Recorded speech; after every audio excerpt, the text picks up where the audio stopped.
C'était News One. Audio Jungle.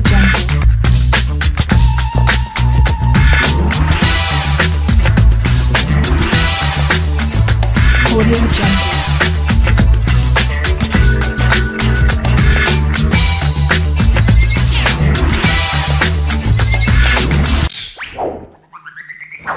C'était News One. Cette soirée, à bien des égards, est exceptionnelle. Vous êtes exceptionnel. Comme l'est notre terre patrie, celle qui, ce soir, nous offre ce privilège de rencontrer le premier d'entre nous. Nous allons l'accueillir dans quelques instants.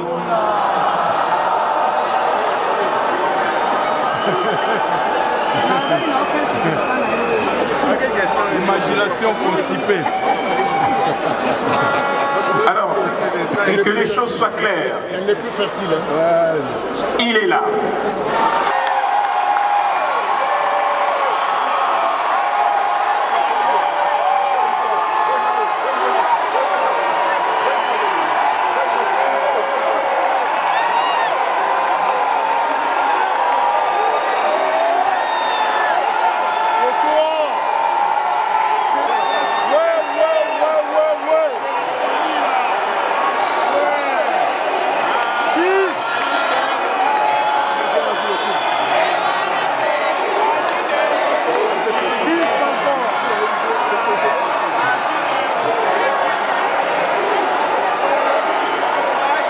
Merci infiniment.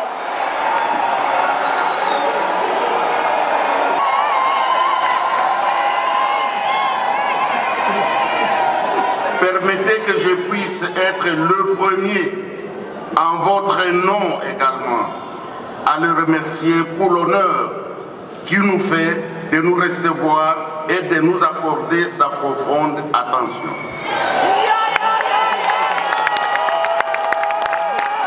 Monsieur le Président, nous vous souhaitons la bienvenue sur vos terres de lutte et vous remercions chaleureusement du fond du cœur pour votre présence en ce lieu. Un tout grand merci. Vive la République démocratique du Congo. Je vous remercie à tous.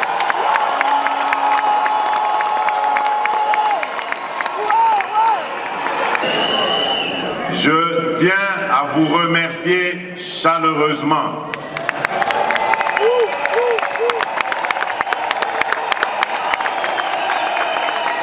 Et donc,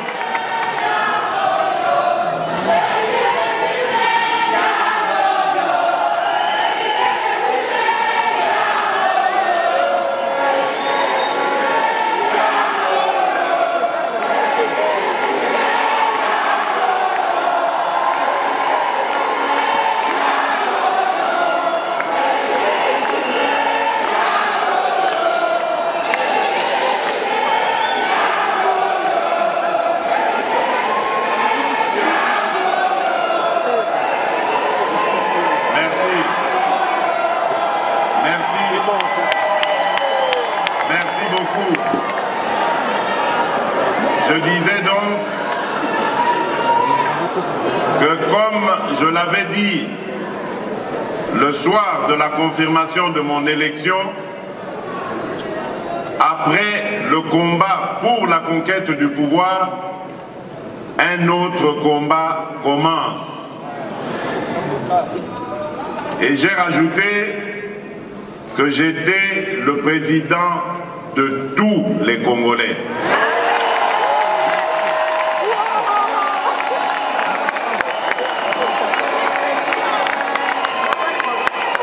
J'étais le président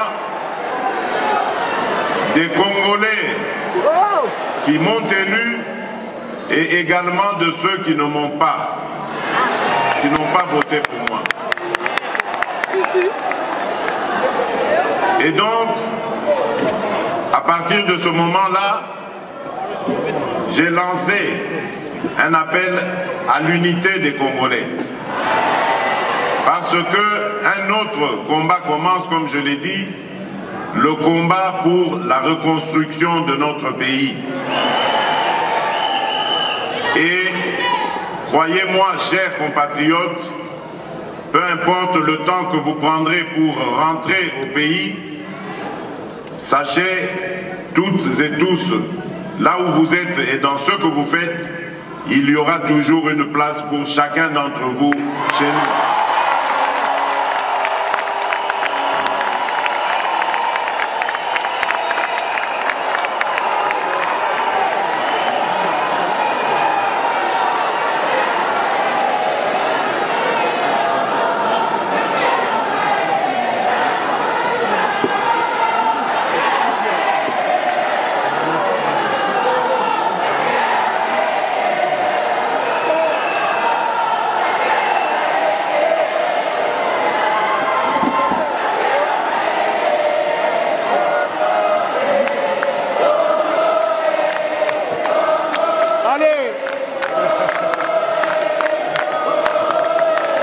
C'est là-bas que ça se passe.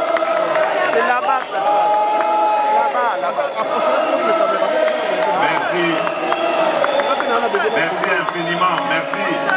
Bravo, bravo. Je disais donc que l'heure est à la réconciliation nationale et à la construction de notre pays. Il y a de la place pour tous les Congolais. Et pour le marquer davantage, mes premiers signes ont été de libéraliser l'espace politique. Et donc, j'ai pris la décision de libérer tous nos compatriotes qui étaient retenus pour X ou Y raisons politiques dans les cachots de la République.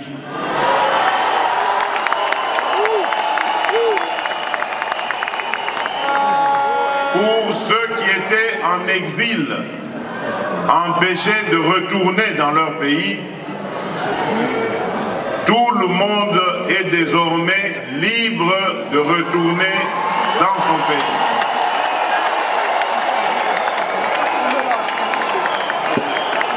Aujourd'hui, il n'y a plus de raison désormais à prétendre craindre le pouvoir qui est en place. Mais je ne demande pas à revenir incessamment parce que je connais les réalités de la vie à l'extérieur du pays, surtout ici en Belgique.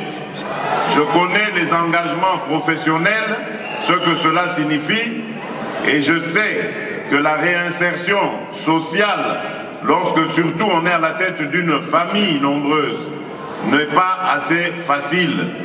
Donc prenez votre temps, chers compatriotes, mais n'oubliez pas de rentrer dans votre pays.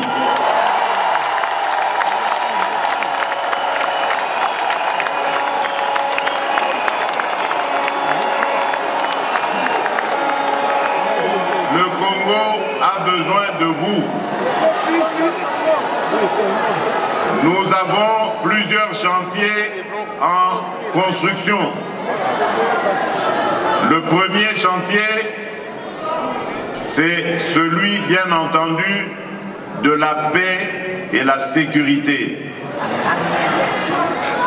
Tant qu'un seul de nos compatriotes souffrira de manque de paix et de sécurité, je ne me sentirai jamais à l'aise.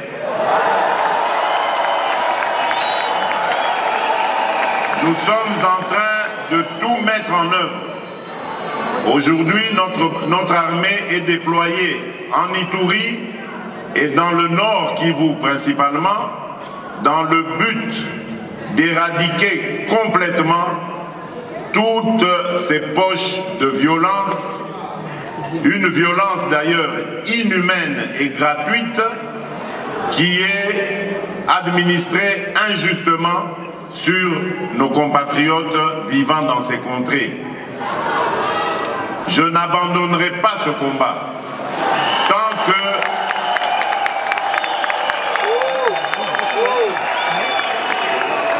que ces renégats Banyangala Katawana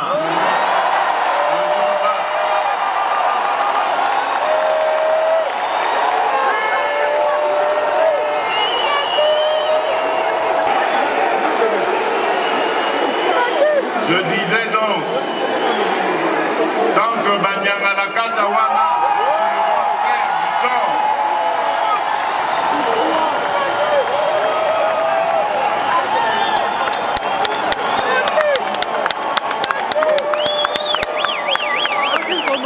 quand ils continueront à faire du tort à nos compatriotes, ils me trouveront face à eux.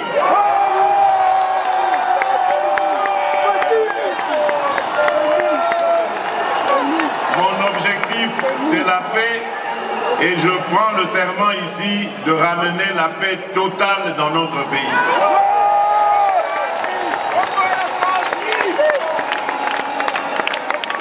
Le deuxième objectif, le deuxième chantier, c'est celui de l'instauration d'un état de droit. Ce vœu cher à notre grand combattant, l'immortel Étienne Tshisekedi Wamulumba.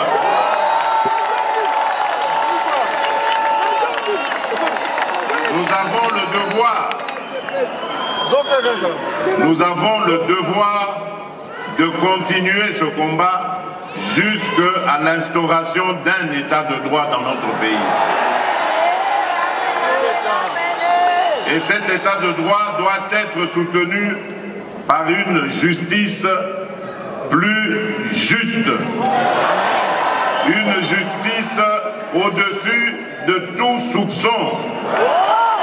Une justice qui va faire son travail pour protéger les citoyens et leurs biens. Ainsi, pouvoir dire le droit en conformité justement avec la loi. C'est ça l'état de droit que nous voulons instaurer et croyez-moi que là aussi, je ne ménagerai aucun effort pour y arriver. Je ne veux pas de la justice faite par le président de la République ou à la présidence de la République. Je ne suis pas un dictateur et je ne veux pas qu'on fasse de moi un dictateur.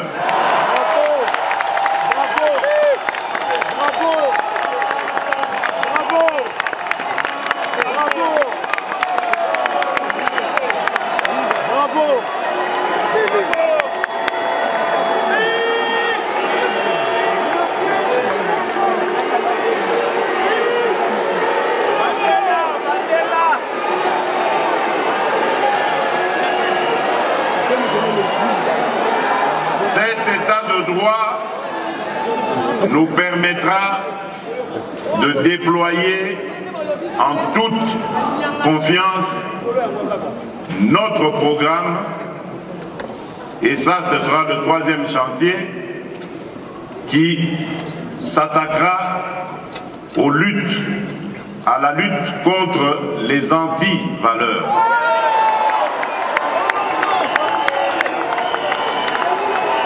La lutte contre principalement la corruption. Ce mal qui a rongé notre pays et qui a complètement ruiné notre économie. Tant qu'il y aura des corrompus en République démocratique du Congo, le développement ne sera pas possible.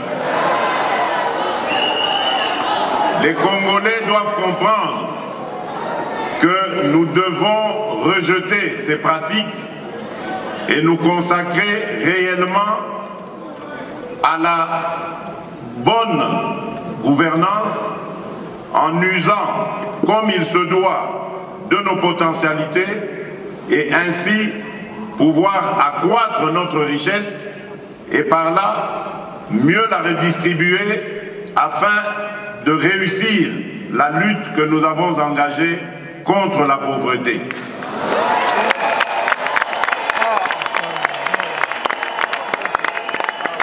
Et d'ailleurs, à ce sujet, j'ai même un conseiller spécial chargé justement de m'aider à lutter contre la pauvreté.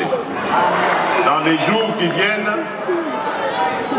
jours qui viennent, nous proposerons aux Congolais notre programme de lutte contre la pauvreté et vous verrez combien il est ambitieux et porteur d'espoir.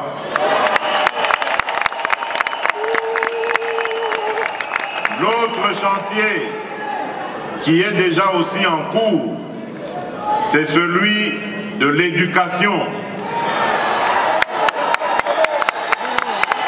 Depuis le 2 septembre de cette année, dans l'enseignement fondamental, il y a désormais la gratuité.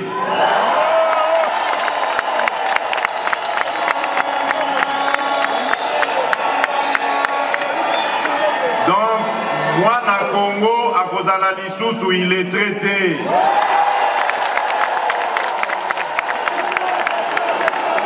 Pour appuyer pour la kotanga pe kokoma ofele.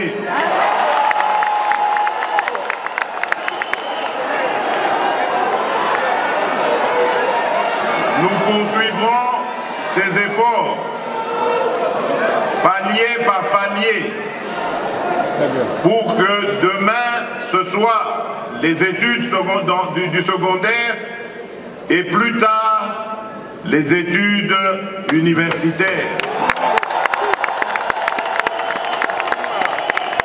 Avant la fin de mon mandat, j'aimerais revoir les premiers étudiants boursiers bénéficiant de la bourse du gouvernement de la République.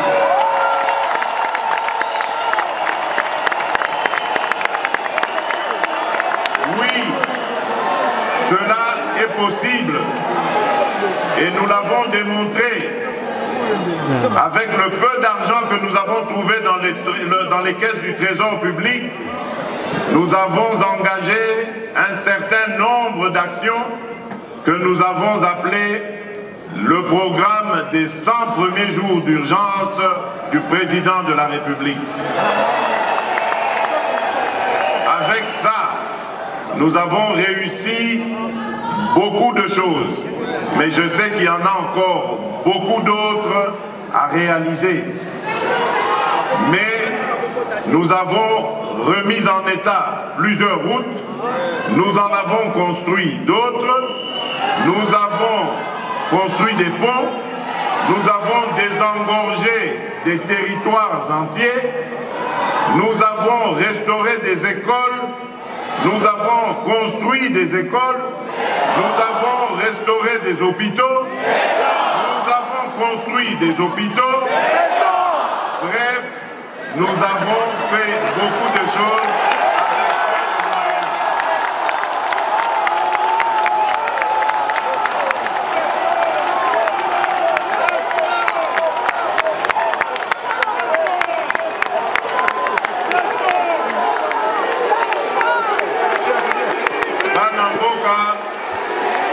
les chantiers continuent. Nous avons également le chantier de la santé. Comme je vous l'ai dit, dans mon programme, j'ai mis au cœur de ma stratégie l'homme congolais. Et donc, tout sera fait pour l'épanouissement de l'homme congolais.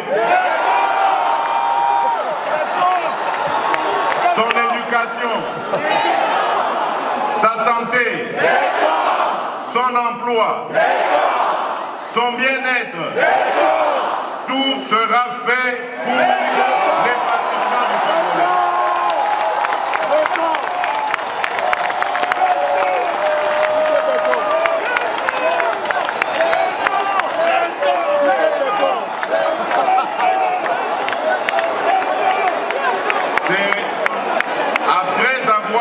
Obtenu l'épanouissement du Congolais, que nous pourrons être sûrs maintenant de développer notre pays. En même temps, nous nous attaquons au chantier des infrastructures. Vous savez que notre pays est en grand déficit de routes, de ponts, de voies ferrées et fluviales. Nous avons depuis quelque temps entrepris des contacts en tout genre. C'est ce qui explique d'ailleurs les nombreux déplacements que j'effectue avec des investisseurs dans plusieurs domaines pour qu'ils viennent nous aider à reconstruire notre pays. Nous avons d'énormes projets qui vont transformer la République démocratique du Congo en pays développé.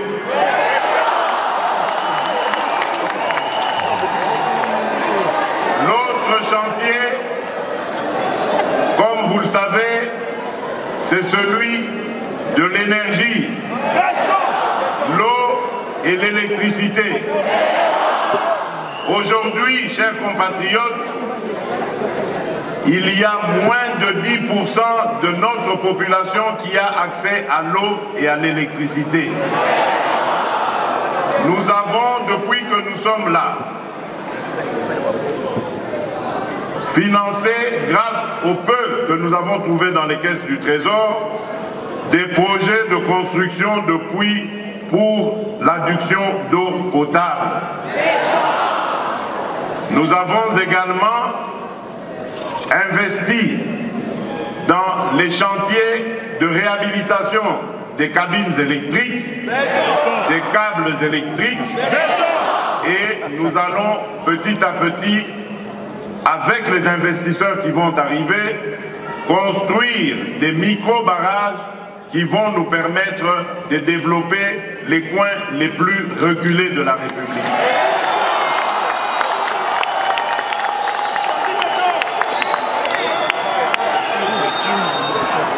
Nous avons également le chantier du numérique, et ça va faire plaisir aux jeunes.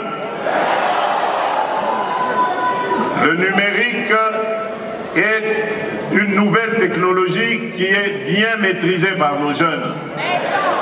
Nous voulons l'amener dans l'économie de notre pays. Cela nous permettra de mieux rationaliser nos dépenses et nous permettra d'augmenter les recettes du Trésor. Et avec cela, de relancer la croissance économique et de pouvoir faire face aux défis du futur. Nous avons également le chantier, et c'est un chantier énorme, de la diversification de notre économie. Comme vous le savez, les mines, les activités minières, qui pourtant devaient être un bonheur pour notre pays, sont la source de tous les malheurs du Congo et des Congolais. Nous avons donc décidé de sortir du tout minier pour aller principalement dans des domaines comme celui de l'agriculture, dans lequel il y a beaucoup de choses à faire. Je vous ai dit ici qu'on va construire des micro-barrages. Ils vont servir aussi à alimenter les industries agroalimentaires que nous allons construire. Nous aurons le mérite au moins de transformer ce que nous allons produire, de le distribuer à la consommation nationale et s'il y a de l'excédent, de l'envoyer même en exportation à l'extérieur. Le Congo regorge de 80 millions d'hectares de terres arables, avec à peu près la moitié en terres irrigables. Donc nous n'avons même pas besoin d'engrais. Et avec ces étendues, nous pouvons nourrir plus de 2 milliards d'humains. Donc le Congo va être une terre d'espoir pour beaucoup d'Africains. Et même au-delà de l'Afrique. Donc nous sommes sur le chantier de l'agriculture qui est un véritable Eldorado. Et ainsi, le sol congolais pourra enfin prendre sa revanche sur le sous-sol. Lequel sous-sol nous n'allons pas abandonner. C'est vrai que les mines nous ont causé beaucoup de malheur, mais c'est surtout parce qu'il n'y avait aucune organisation sérieuse dans ce secteur. Ou plutôt, s'il y avait une organisation, on n'en avait pas tenu compte, on a préféré ruiner l'économie minière. Et donc nous allons remettre de l'ordre en nous conformant aux lois en vigueur, en rassemblant les creuseurs que beaucoup de traders utilisent à tort pour faire du mal au cours de nos matières précieuses. Et donc, nous remettrons de l'ordre, comme c'est stratégique, je préfère me réserver et ne pas donner ici la stratégie que nous utiliserons. Mais ce qui est certain, c'est que nous allons nous réapproprier l'initiative de la vente et de la rente de nos propres minerais. Parce que tout simplement, nous allons travailler sur la valeur ajoutée à y donner. J'en ai assez que les mines congolaises, la terre congolaise, ne servent que de terre d'extraction. Maintenant, il est temps aussi que ce soit une terre de transformation. Amen. Nous allons transformer nos matières premières, leur rajouter de la valeur et accroître notre économie par ce fait. Voilà, mesdames et messieurs, chers compatriotes, voilà brossé en quelques mots les ambitions de celui qui est votre fils, votre frère, votre père, votre ami, votre compatriote. C'est l'ambition qui m'anime. Je l'ai promis et comme vous le savez, je ne suis pas homme à promettre en vain, je le réaliserai. Amen. Je l'ai dit, je veux rendre aux Congolaises et aux Congolais leur dignité, leur fierté, leur bonheur, leur joie de vivre dans un Congo uni, fort et prospère. Bobo Sanate, Papa Lobaki, je vous remercie. Mais ça c'est ce que bato balandenga avant na sina no saki yango nini akoloba. Vous comprenez? Il est venu de montrer que c'est cela réellement ce qu'il faut faire. Comme on dit que moi, na Congo, azana quoi à Congo. Ozomona, nous avons une vision ya Congo, nous avons changer Congo. Et le temps est venu. Si vous avez besoin de Moussala. Et le travail a commencé. Nous travaillons. Donc voilà. Merci. Azagi clair et puis explicite. À l'objet et Sengela qui a le bas. Rien à rajouter. Parce que nous sommes avant. À gros ça effort de façon qu'à éradiquer en haut. Mais à partir du moment où il y a éradiqué en haut, donc les Congolais vont en paix. Et la paix sera retrouvée. Nous croisons les doigts et nous croyons les meilleurs pour demain. En fait, que les Congolais sont heureux, fiers et Congolais. Donc c'est ce que je pourrais dire. C'était News One. Audio Jungle.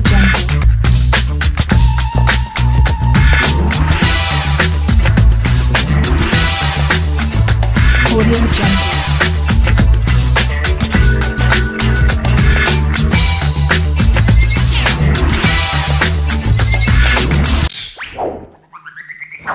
C'était News One.